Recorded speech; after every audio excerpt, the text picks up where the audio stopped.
Hey guys, welcome back to Kadic Reviews. And this video was recorded yesterday.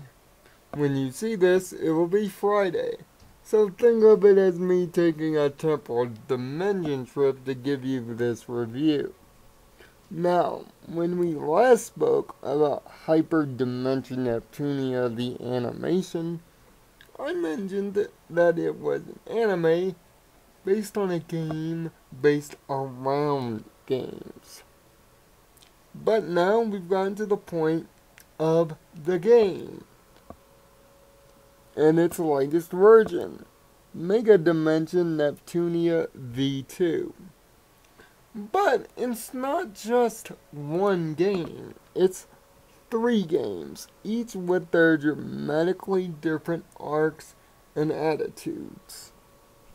The crew of game industry and our 4 kingdoms, Neptune, Vert, Blonde, and Navarre, nations, Lastation, Lanebox, Louis, and Plenitude, have found themselves in another weird video game based predicament.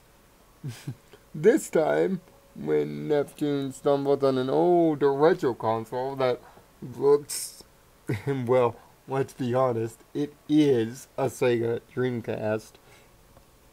She and Nepgear, her CPU candidate and younger sister, even though it doesn't look that way, are transported into a post-apocalyptic dimension that's later named Zero Dimension because of the lack of CPUs. The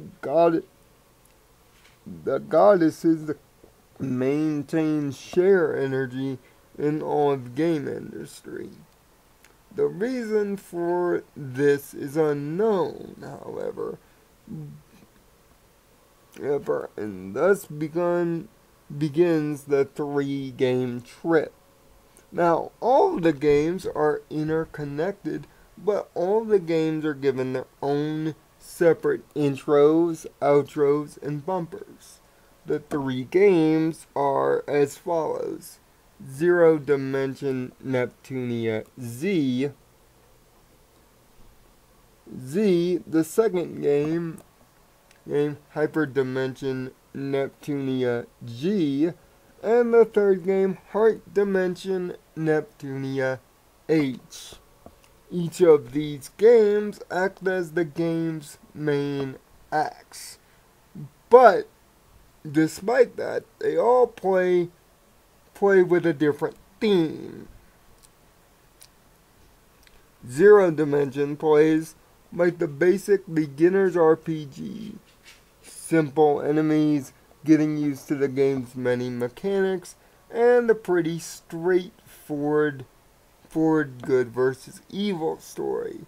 However, it's in the second game, the best of the 3, Neptunia G, that the game shifts to the proper hyperdimension and decides to take a Sonic Adventure / Sonic Heroes approach by letting you control each of the 4 CPUs and their own individual side stories.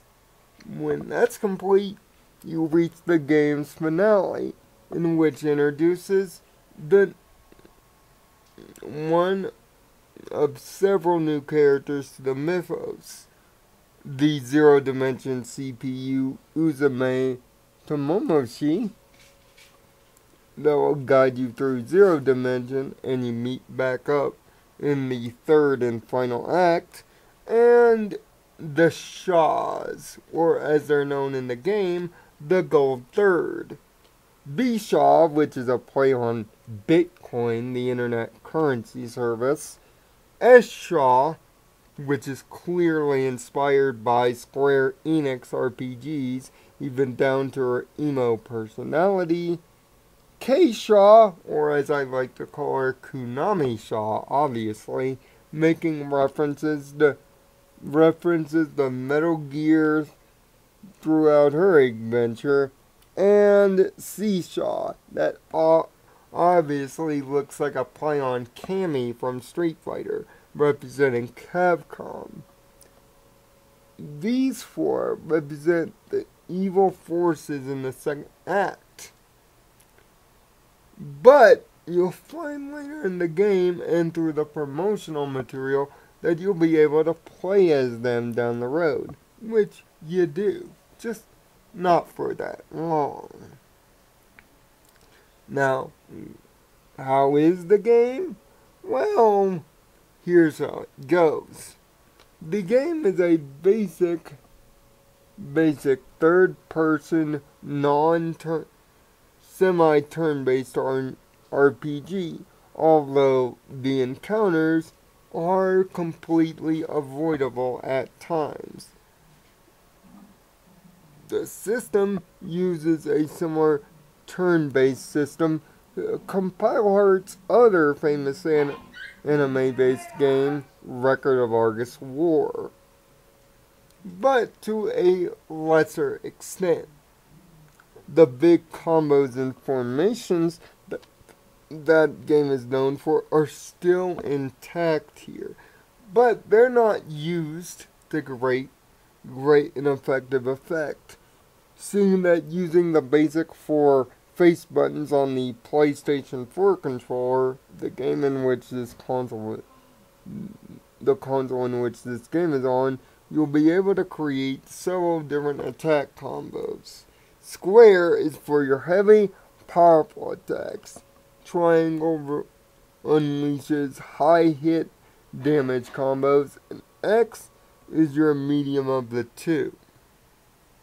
But you have to get within a character's range of attack with their individual weapons in order to start the attack string. Spells are easily executed through a command menu using the triangle button, and spells are easily explained, as well as how to properly use the formation skills. Although, because of the game's real lack of difficulty, almost simple much, you won't have to worry about the formation skills much at all, especially if you do the proper level grinding that the game requires. You won't even have to use formations at all. How do I know? I never use them. I never use the front to back formations at any point in my 45-hour playthrough of the game. That's how much they're not needed. You can put characters in offensive and defensive stance that slightly changes their stats, but it makes no long-term use, or the game doesn't reflect the actual use of those abilities. It's just not needed. The simple attack until your gauge fills up to do the formation attacks or using spells will be just as comparable, and you'll often use the drive gauge to access the CPU transformation forms. This is where the game gets lewd, boys, just like the anime. The anime transformations are big, fleshy fan service there. For all the characters that can do a transformation, it takes one gauge of the drive gauge to access it.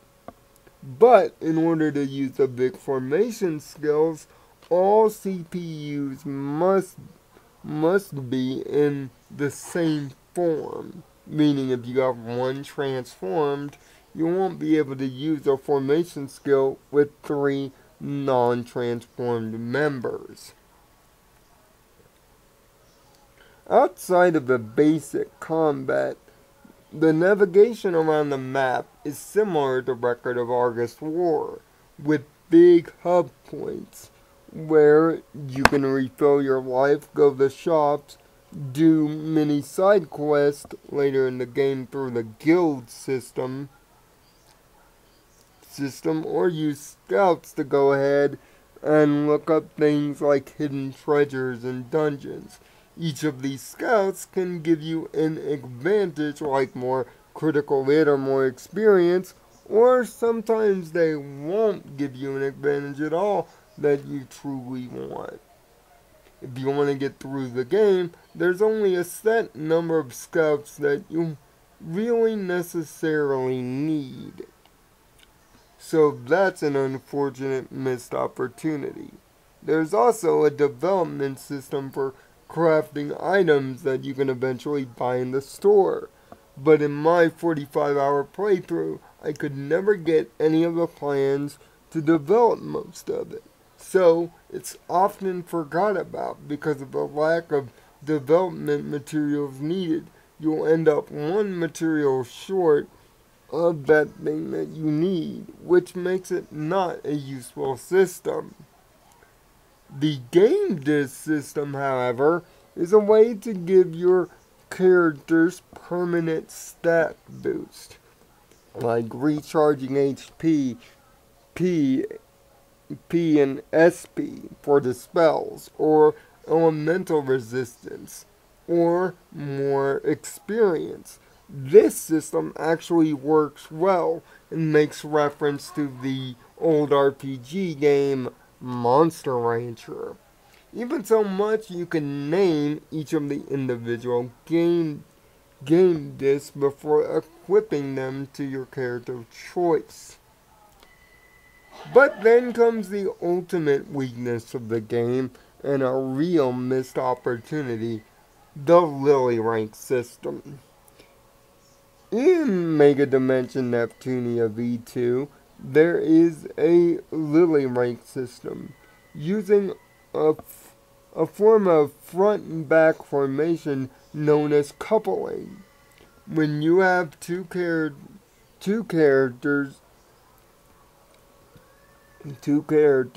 you can choose to couple them from the front to the back. Keep in mind though, when coupling, you lose the ability to use the coupled second character on the front lines. You'll have to go through the command menu to switch between them. That's the first flaw in the system. Through coupling, though, you can gain affection ranks similar to Record of Argus War's romance system. Gaining those ranks will give you more Lily rank advantages. The only negative to this system is it's not translated well throughout the game, although there are tutorials through the guide and history keeper character Histoire to help you understand each of the systems, and the instruction manual and tutorials are an easy tap of the touchpad away. So that's a plus. But even in those short tutorials, it's not really explained well. And in terms of the coupling, it doesn't really become a factor in your playthrough until the late third act, in which all the characters from both stories come together for the game's finale. Yes, there is a new game plus in which all the characters can join you seemingly from the beginning to utilize the coupling system more effectively, but by then you had played the game once through for 45 to maybe more hours, depending on how much you want to grind. And, much like in the tradition of Record of Argus, there are multiple endings to attain. That is guided to the Lily Rank system. Unless you get the Lily Rank system of a certain character, Uzume, up to a certain level, you won't be able to face the final boss fight and get the true finale to the end of the game. Yes, I beat it without getting the true ending after 45 hours and 8 minutes and a few seconds. But thanks to the new game plus and plenty of free DLC to get you equipment for future runs, there's plenty of reasons to go back and play it 2 or 3 times. But again, much like the anime this game is based around, the game's human writing is full of modern-day video game and classic video game references, and has the traditional Neptunia sense of comedy, breaking the fourth wall, being meta, and being inward, even down to the last few points of the game. And much like the anime, each major chapter of the game is finished up by the fictional show within the show, the Nep Station. Another thing to note is the investment category. In Game 2, you'll earn the ability to invest in the 4 CPU kingdoms, growing each of the levels in commerce, industrial, and public relations will give you, for commerce, more items in the shop, industrial, more items to develop in the shop, and public relations that can increase your country's shares, the way that each of the people of the line of game industry respect each of the gods, and reward you with a cutscene and some goodies for your trouble, as well as a quiz or two if you can get them high enough. But each of these investment strategies take money. Attaining money is easy through using a grind the money out system, and by using the guild quests that you'll get in the second game can also earn you cash fast. But unfortunately, it ends up breaking the game because you'll be well prepared for the enemies that face you in the second and third games or in a New Game Plus run. In other words, grind out the money to grind out the gear so you can live, so you can grind out the experience. The game becomes easy at that point. And the commerce and industrial, because of the lack of development gear, the investment section in the investment tree for industrial is pretty much useless. Focus on commerce and public relations. You'll get the most reward out of it there. There's also something called route building. Route building is how you get to places that you can't reach, often to reach secret dungeons that your scouts can find. In fact, there's even one based on the game Spelunker in there that actually plays like Spelunky too, for a neat game within a game sense. Going to these secret dungeons can get you some of the rare scouting mission, rare guild mission done, and some gear. And of course, picking up treasure chests in the stages can get you all the weapons you'll need. But you can pretty much buy the weapons in the shop. So going through the dungeons is your own decision. The music is done amazingly well. And yes, even the vocal artist for the theme song Dimension Tripper is back with a few unique tracks for this game. That sounds really nice and impressive. The anime is crisp and clean and really pops due to the PS4's graphical capabilities. And this game is surprisingly, for a mostly Japanese company, fully voiced in English, using the Funimation dubbers reprising each of their respective roles. This is a nice thing that I wish more Japanese RPGs would actually spend the money to do. It's a nice touch. Plus, you can view the CGI movies cutscenes, and even listen to the full soundtrack within the game's gallery menu. Plus, the game politely keeps track of your in-game playtime, so you'll know how long you've been playing the game. Save points are of your own leisure in the command menu using triangle anytime that you're out of a dungeon, but anytime that you're in a dungeon, you'll have to find a manual save point that is often before each of the major boss fights. Here's my advice, especially in the early game. Save early, save often. I've saved over 100 times during the notion of the playthrough of the review. Trust me, it helps. Especially in a certain dungeon I won't talk about in the second act that was just so annoying.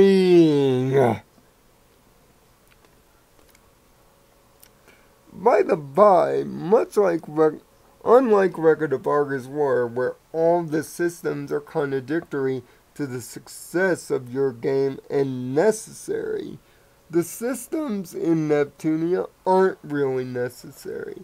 There is a lot of depth, but I wish for more necessity in their use.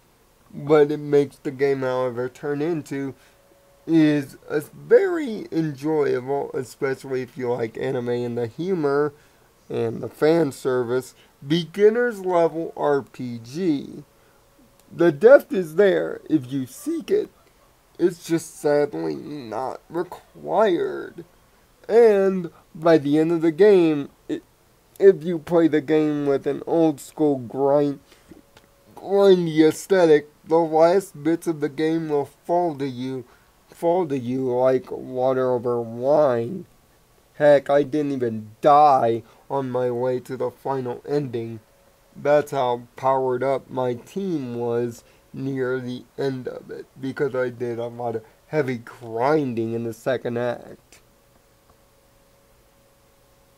But this is a game that I would recommend to anime fans, and shouldn't be remiss if you like the anime that we talked about before, or like fan service anime games. This will certainly fit your bill. And it's not hard to fall in love with the CPUs of game industry. From their big flashy super attacks to their meta humor. It's pretty much a love letter to the game industry it's trying to lampoon. And it does it with a great sense of humor and style and grace. If only the game were as deep as the meta thoughts that it tells in its writing. Then you would have something absolutely perfect. But as it is, it's okay. It's really okay. That's why I'm willing to give MegaDimension Neptunia V-II 6 out of 10. Just like the anime.